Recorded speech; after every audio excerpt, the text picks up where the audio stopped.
Welcome to another edition of Begley's Mailbag, where we answer your questions on the Knicks and the NBA. We'll get started here with Jason Meredith, who asks about the Julius Randle, Obi Toppin front court. He says, we know Tibbs doesn't think it can work. Is this one of the reasons why the front office is frustrated with Tom Thibodeau? Well, interestingly enough, I think Thibodeau, earlier in the year, he was asked about Toppin and Randle and that lineup, and he said, he didn't like how it looked the prior season. But then he ended up using it here and there earlier in the season. I think you've seen it at points over the course of the year.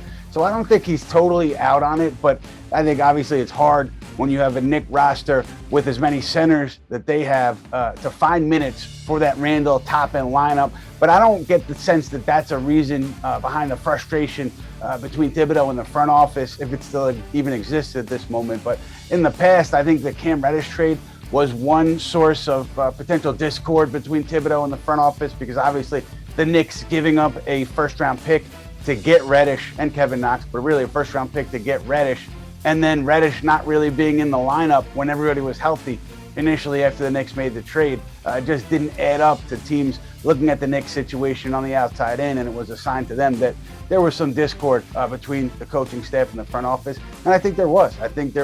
The idea was that Tom Thibodeau was going to figure out how to deal with Cam Reddish and his minutes after they made the trade, and Reddish, again, was not really in the rotation. Now he's getting minutes because of injuries opening things up. So now the Knicks are getting a chance to evaluate Reddish more on the floor. But the idea that it didn't happen right away or soon after that trade, I think there was a little bit of friction there between Tibbs and the front office. But I don't know that the Randle and Obi Toppin front line and that lineup and how much it's played was a source of frustration. I hadn't heard that it was. Brent K has a query about RJ Barrett and Julius Randle. He wonders which the Knick brass prefers, one over the other. I'm not sure. I can't answer that with specific reporting at the moment. I can tell you that way back before Julius Randle had his breakout season, that offseason prior to that, the team believed that he was available for trades. And so that tells you a little bit about where this Knick regime stood then on Julius Randle. But obviously since then, he had the All-NBA season, he signed the extension, and now he's at a year where he's taken a step back. So I would think that if you're the Knicks in general, if there's a trade to be made out there where you're getting a player of significance and you have to move Julius Randle to get that player, and I'm talking about like a top player of significance, somebody who can be the face of your franchise, I don't think you hesitate to make that trade at this point. But I can't tell you if Barrett or Randle is valued like one over the other. But I do think that with Randle specifically, you talk about the trade deadline, there were several teams that had interest in Randle, had some interest in Randle ahead of the deadline, and they felt like he could be a really effective player for them if used in specific roles. So that tells you a little bit about Randle's value around the league, how he is seen around the league. With Barrett, I would think that if you can get like a Donovan Mitchell, somebody like that, somebody who's going to be the face of your franchise. Obviously, if you're the Knicks, RJ Barrett is probably the last player you want to trade. But I think like a Utah in that scenario, or the other team in any scenario, would push for RJ Barrett. So it's an interesting thing to think about as we talk about the Knicks, obviously wanting to land a star, and can they do it via trade? Brian Barden checks in on Deuce McBride, and he says, why doesn't Tibbs play Deuce since the Knicks lack a PG? Is he trying to get fired with all the losing? Now, I don't think Tom Thibodeau is trying to get himself fired. I think that his hope obviously going into the season was that the Knicks would be much better win-loss wise than they are. That was the hope of everybody in the organization, Leon Rose on down. So I don't think he's trying to get himself fired. But with the Deuce McBride situation, that's a big shift to starting Deuce McBride. But listen, Tom Thibodeau, from all accounts, loves Miles McBride. He's a huge Miles McBride fan. I think he was pushing for the Knicks to draft him. So I don't think his not starting him is a reflection of Thibodeau not having confidence in what McBride or who McBride can be as an NBA player. If I had to guess, I would guess that Thibodeau, seeing McBride, doesn't think he's ready at this point to take on a starter's role. Now, you could say just start him to give him that in-game experience. But again, there's different layers to that decision that would need to be sorted through, particularly with the veterans on this Knicks team. So again, maybe the Knicks at some point make that switch to where McBride is going to play significant minutes and Cam Reddish is going to play significant minutes. Obi Toppin will play significant minutes, and they don't care as much about how it affects the veterans or winning and losing. We haven't gotten there yet, and I think until and unless we get there, we won't see Miles McBride starting at point guard for this club.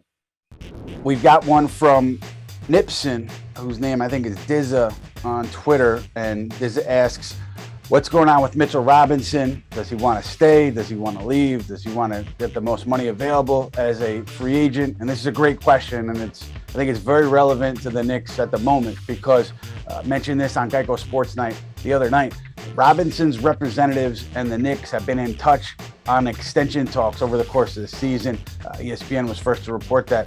But I could tell you that at least at one point prior to the trade deadline, those talks, they were not particularly close in terms of what the Knicks were offering and what Robinson's side was looking for. So it tells you a little bit about the gap between maybe what the Knicks would want to give Robinson in free agency and what Robinson is looking for in free agency.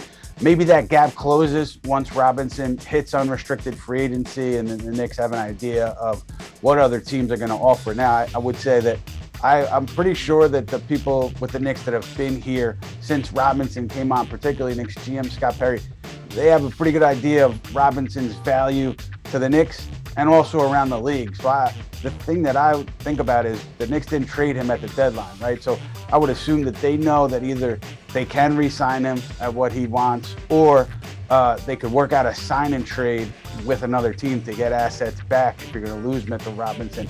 That at least is what not trading him at the deadline tells me about where things are with the Knicks and Robinson at the moment.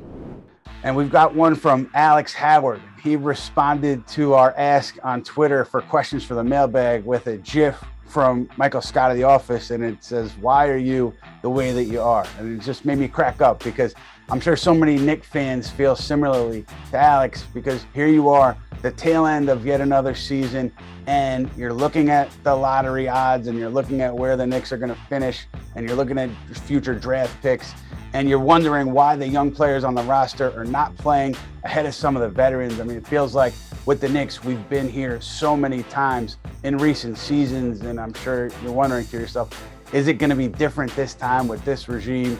Leon Rose, William Wesley, Brock Aller, Scott Perry, Tom Thibodeau. Is it going to be different? Now, based on what we've seen so far, I think this group has drafted well. I think free agency this past offseason obviously did not go well. It didn't produce the results that anybody wanted. So how patient can the Knicks fan and can the organization in general be with the regime that takes a step back after taking a big step forward? To me, that's one of the big questions here for this group. How much leeway will they get? They're going to get this upcoming offseason.